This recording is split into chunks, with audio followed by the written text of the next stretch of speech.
Welcome. I am back with my topic. And one thing, ladies, that has been in my heart was all of these reports in the news. And one thing that has really I've been concerned about is a lot of the fear that's being going out in the media. So I want to start off by reading some headlines. I want to start off by reading some headlines. And this discussion I want to talk about is going to be based on people making decisions based on fear. So more specifically about some of these current events that's happening in our state, in our country, and globally. Because you guys, there's a lot of people making decisions based on reports where fear is coming. So one report that I got off the internet is that has people fearful and concerned. There's a new currency called BRICX, could end the dollar dominance. And I got this. I am going to quote my source. I didn't have that source there, but I got this off the internet. But there's a new currency that they're saying that's going on. That Russia, China, South Africa, and I want to say a country in South America, that they're coming together to make a new currency, which has a lot of people concerned. And so that's one headline, and I can put this in the on the description. Another one, which is current right now, is Title 42 expiring. I don't know if you guys have been seeing it on the news, but it says casting uncertainty over the border. This is from the New York Times. So we've been seeing this on the news about the immigrants coming in from the Mexican border, which has a lot of people fearful. The next one from CBS News, again with this whole immigration issue, is a lot of workers in South Florida are not are feeling the heat of the Title 42, and so many people are not showing up to work, which has people in Florida concerned because a lot of people are saying that our economy is based on a lot of illegals working. And so it's like, what's going to happen to the economy here in Florida because of all of this immigration stuff? Another news report from Fox 13 talks about how Governor DeSantis, starting July 1st, nobody's going to need to carry a concealed weapons license in the state of Florida. So that has been on the news locally and globally, has a lot of people fearful, concern, and I would like to say concerned. But one report I have reading that a school teacher in Florida said now she wants to move out the state because of this law that is being passed. She wants to move out of the state because nobody has to have a concealed weapons carry license.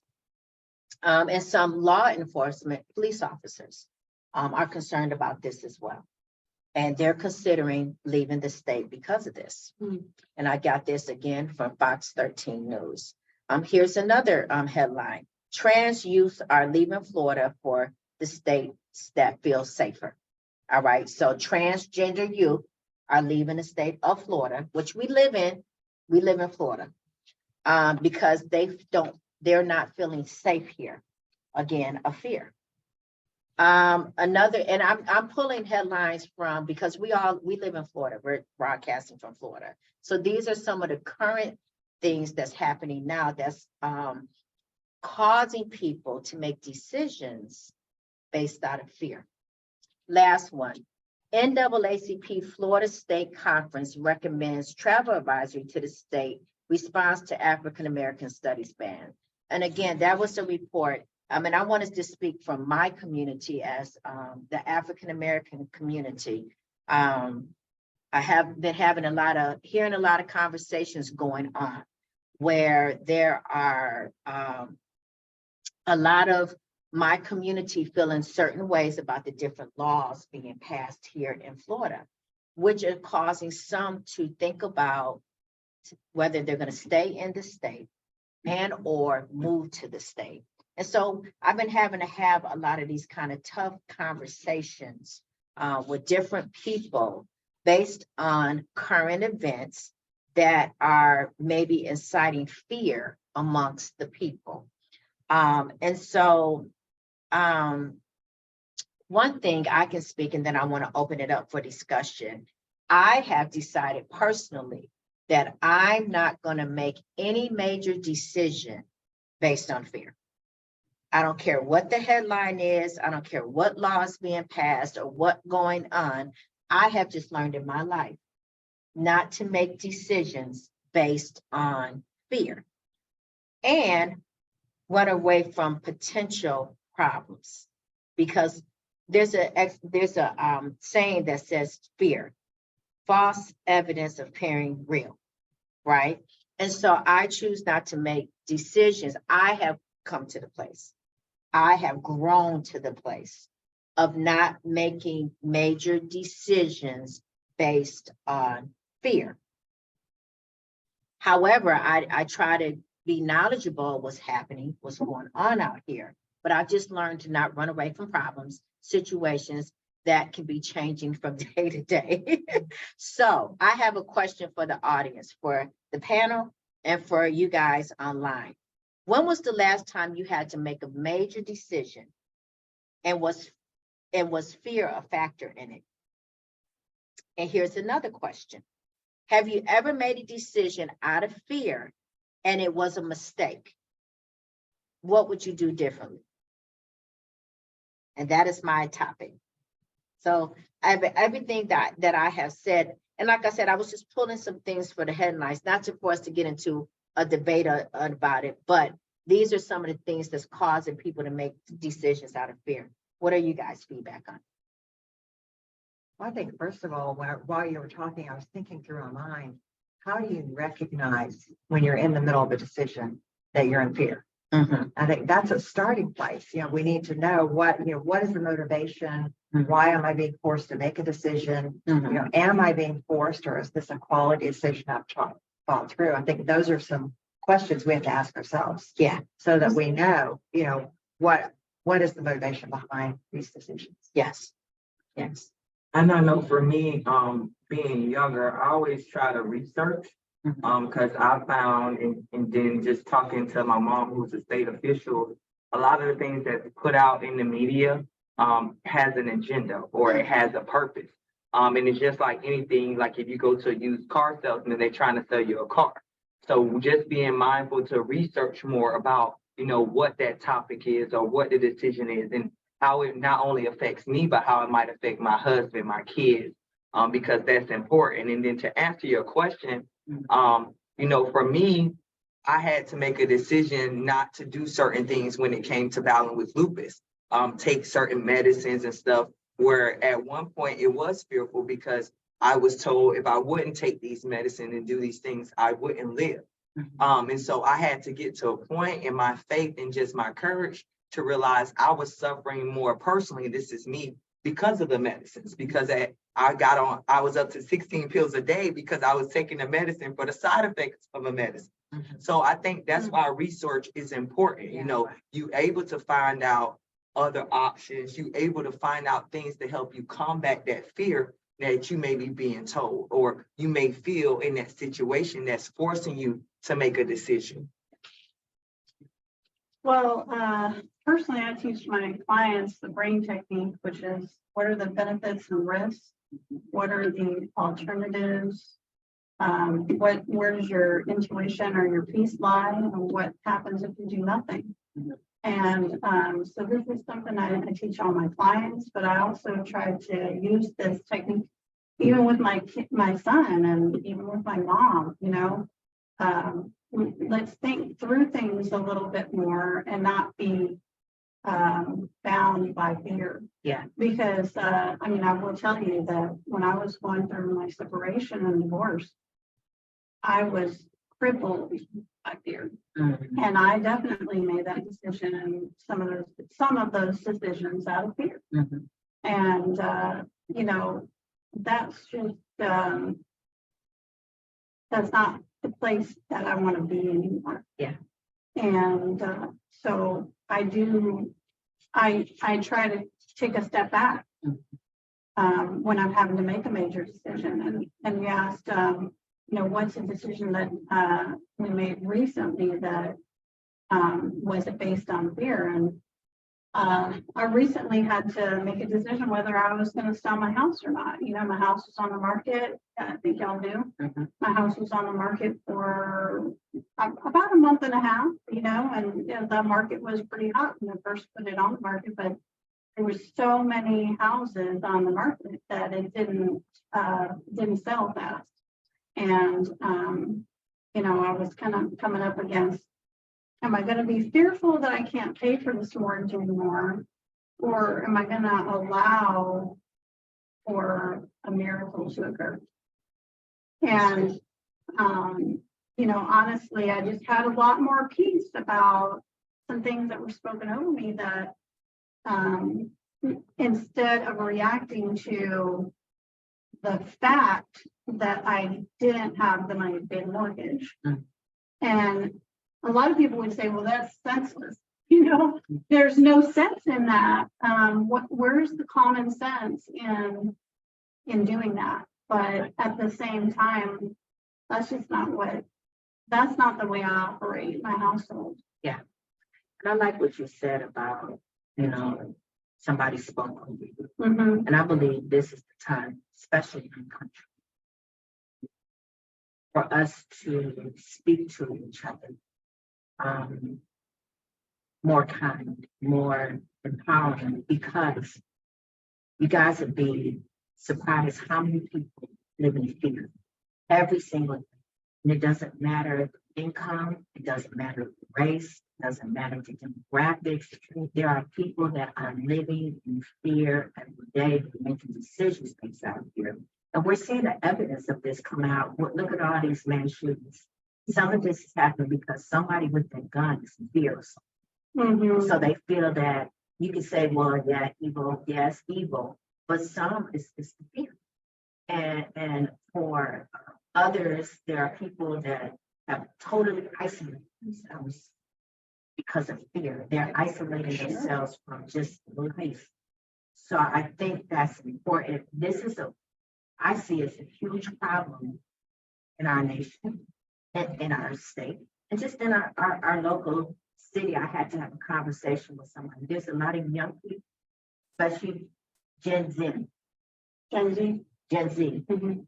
that don't want to have children. Mhm. Get married. They don't want to have children because they look at the world and they say, I don't want to bring a child into this You know, that's interesting. When that Roe versus Wade was overturned, world. there were women who were flocking to get surgery so they can't have children. Yeah, And these were women that were, you know, in their early 20s yeah, making this decision. yeah, And that is just way too young to make a decision that is going to affect the rest of your life. right. What if you come down to 40 years old and you're like, well, dang, I want to have a Change my baby. mind. Yeah. You know, there's no way. Yeah, but it's fear. It's fear. Exactly.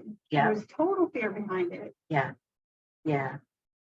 And I think one thing I think Shana, you said is the information is empowering, and I think that helps us with the fear. Yeah, But I think we also have to do a personal evaluation. Where's this fear coming from? right. You know, is it false information? Is it reality? Is it because I don't feel in control? Right. You know, what is the motivation behind it? What's happening? Mhm. Why do I feel fearful? You know, and you mentioned, you know, a lot of people wanting to leave Florida. Yeah. Well, you're going to find other things in other states, and maybe Correct. this is not the best state, but you go to another one, you're going to end up with similar problems. Yeah. You're going to find more things in your face. Right. And so you're running away from fear Mhm. instead of figuring out why am I afraid and dealing with the issue. Right. There's also a good fear though, too. I mean, let's say if you're in a convenience store and you just get this feeling like there's just not something right and you just feel fearful all of a sudden. That can be, you know, a discerning thing that's telling you something may just about to occur. And I mean, there have been people who've been in those situations and somebody walks in with a gun and, you know, shoots up. Yeah. So, you know, we have to also step back and think, well, what is making me feel this fear? Yeah. And for a lot too, like I just read these headlines, for some people, it could be a simple step of, let me step back from watching all this news. I know people who sit in front of the TV and watch the news all day long. Yeah. And then their speech reflects what they're saying. So a practical thing is, let me take a break from this and let me, for me, I watch the news, but I'm not obsessed with it. I just want to know what's going on. And then knowing that I need to research and I need to be able to decipher for myself, okay, is this, because a lot of times when I'm watching the news, it's like, let me sift through a lot of this. Yeah. Because there's a lot of agendas, there's a lot of things going on. And I know this is what Shana has come to, that a lot of even the way, remember, I grew up where Dan Rather reported the news and other people like that. And it was very different. It was very different. It was more like, I remember the child that got stuck down in a well, and there was like a big thing about it. Well, that was something that was factual. That was like happening. There's a child in the well. Let's get the child. Yeah. It was more, They had to rescue the child. right, All over the news. right. Celebrated. And I'm sure even back then, media was manipulated. Not like today, because I can personally say the news, the way it's reported is different. It's more from breaking news. And right then, breaking news, Sensational, yeah. right. And breaking news, like, oh my gosh, what did happen? There's the fear. Right. On the other side of that, though, just saying, is that if you never turn on the news, Right. you're ignorant of the whole thing, Right. then that's not responsible either. Correct. So I think we need to know what's happening. Yeah. Because we have to know how to react and Right. how to teach our children and how to be Right. in this society. So we can't just put our head in the sand either. There's Right. got to be a balance. Yeah. Well, Yeah. I mean, I haven't done the television in 20 years probably, and so yes, I do rely on other people to tell me what's going on, Mhm. but then I still have the internet to, Yeah. be able to research these things and decipher those things for myself. too. Yeah. So yeah, I mean, who is in the dark ages? I don't know, Mhm. because the internet is everywhere. Yeah. But I think it's like you guys were saying earlier too, we can't allow fear to help us make permanent decisions. That's good. I think that's the key, I like in some decisions, you might need to, if you don't have to rush, it might be a month. It might be you talking to a wise counselor or a mentor or someone who can help you make that decision without fear. Research doesn't always have to be going on the internet. Right. Maybe I talked to someone who's went through that experience, or maybe you had to make that same decision and you can show me or teach me. And I think that will help, us move away from fear to being able to make these decisions, in faith or with a certain confidence. Right. And I know for me, based on my beliefs, a lot of times, if I'm very fearful about something, I try to pray. I try to say, okay, I'm not going to make a decision on that in this moment. Right. I try to take that break, take that time, to step away and reevaluate the situation so I can make the best decision. Because some things are going to be fearful. Like I'm a young parent thinking about sending my child to a school where they possibly can get assaulted by guns or gang members. It's so much you have to think about now. So it's like, yeah, that's a healthy fear because I want to protect them. But then also I can't keep them cradled to me all their life. I have to let them experience things. Right. So it's like really understand, okay, fear can't make a permanent decision for me. Right. I have to move past that fear to analyze and make the best decision. Yeah. And wrapping up, as you were speaking, there's a song out. It's called "Fear Is a Liar," and I think if we really, it's a Christian song, but it's called "Fear Is a Liar," and we don't want to make decisions based out of fear, which could be a lie. We want to walk forward. We need to walk forward and make decisions in truth. Right? You got to make decisions in truth. So that's just what I want to, and we could talk about this subject all day. But like you said, I encourage people, do the research for yourself. Don't make decisions based on fear. I just want to leave it here too. I'm one of those people. I love Florida. I moved here from Michigan to Florida. I know there's a lot of things going on, but I know that I have purpose here. And I know that no matter what's going on, I can't let that take away from why I'm here or why I was sent here or moved here, you know, and a lot of people, they're making decisions based on fear. And then sometimes they're prematurely aborting their destiny. And that's what we see going on now. So that's it. That was my topic, ladies. Leave your comments. What do you have to say about fear? What do you have? Are you making decisions out of fear? Or how are you making decisions in your life? We want to hear back from you. So leave it in the comments and we'll see you on the next episode.